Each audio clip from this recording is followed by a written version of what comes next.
Bismillah ar-Rahman ar-Rahim. In the name of God, the compassionate, the merciful, thank you all. But I must begin today with a word about those who are highest in my mind today, the Jordanian families who are suffering and grieving in the aftermath of horrific flash flooding in my country. There are no words strong enough to express my sorrow, the sorrow of all Jordanians for the human loss caused by the double natural disasters just weeks apart. And I want to commend to the world the Jordanians who raced to respond, the neighbors and medical teams and rescue units. Truly, in facing tragedy, whether the deadly floods that struck Jordan or the deadly wildfires that struck California, we are, all of us, bound together in brotherhood. For the victims and their families in Jordan and in California, I ask you to join me in a moment of silence.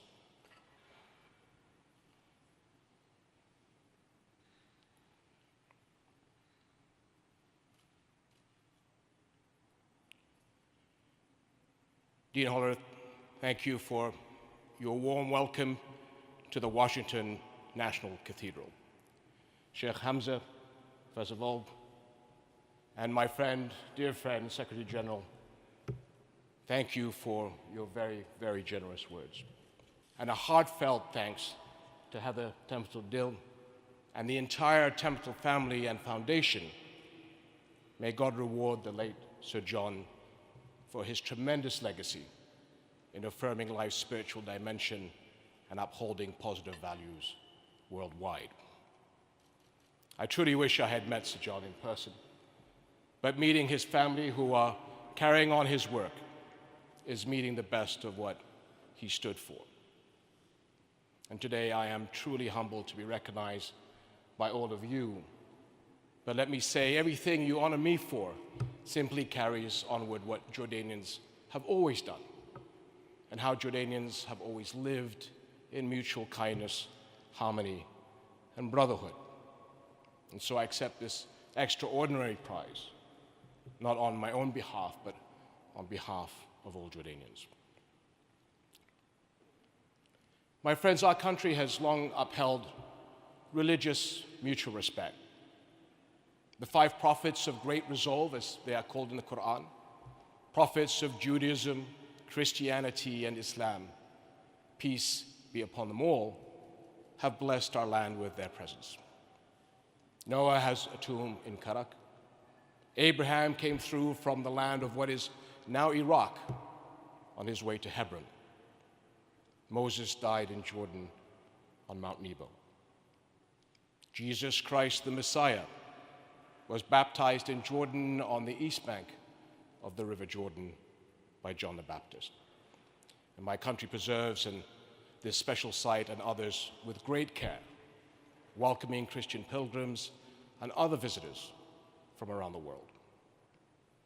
The Prophet Muhammad, may peace and blessings be upon him, came to Jordan twice, once with his uncle as a boy, when he was witnessed by a Byzantine priest as a future prophet, and then later as a young merchant. It was that first encounter under a tree, which is still present in the Jordanian desert, that set the tone for Muslim-Christian coexistence and harmony in Jordan. My friends, these prophets of great resolve were on a journey, an internal journey of the self to fulfill God's commands.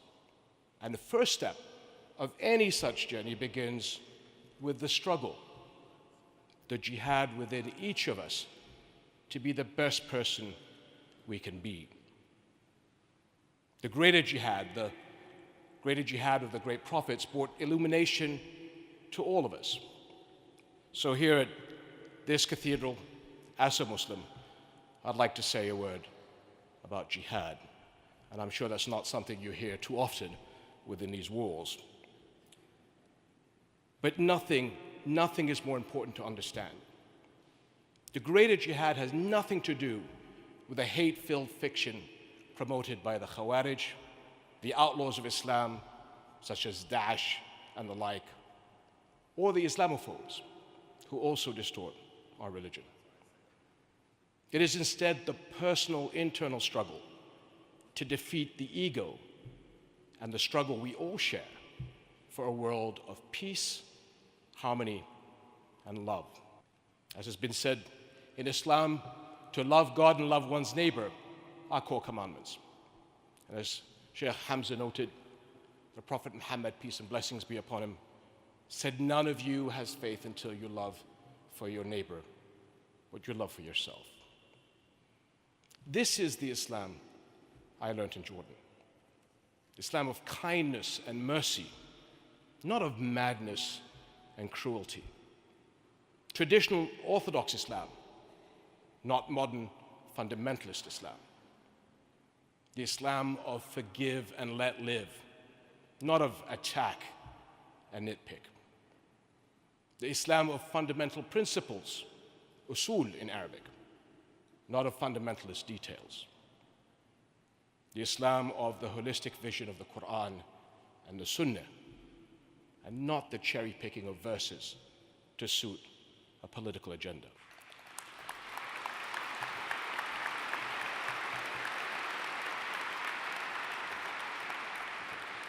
This is the traditional Orthodox Islam. That is the faith of the vast majority of Muslims around the world. 1.8 billion good neighbors and good citizens who are helping build the future in Jordan and the Middle East, in the US and Asia, and Europe and beyond. And we are working on every continent to defend Islam against the malignant sub-minority who abuse our religion. And we do this not to please our friends, not to please the world, but to please God. And as long as there is life in our bodies and faith in our hearts, we will continue to do so, God willing, inshallah.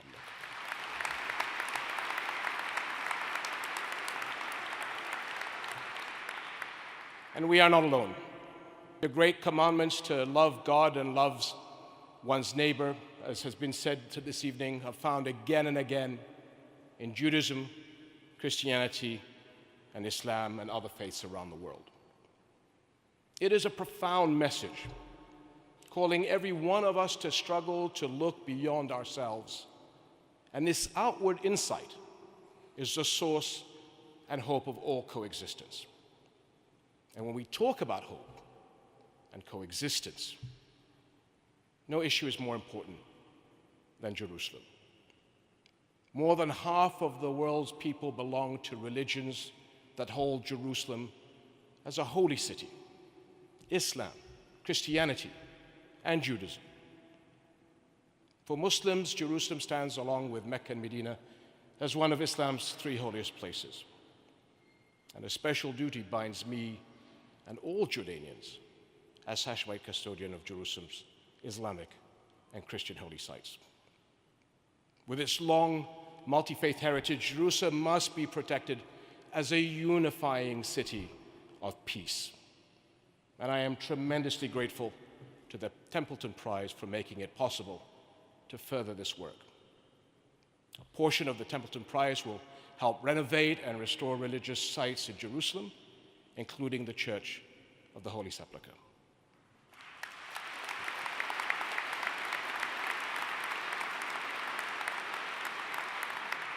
And the entire remaining sum is also being donated to humanitarian, interfaith, and intrafaith initiatives in Jordan and around the world.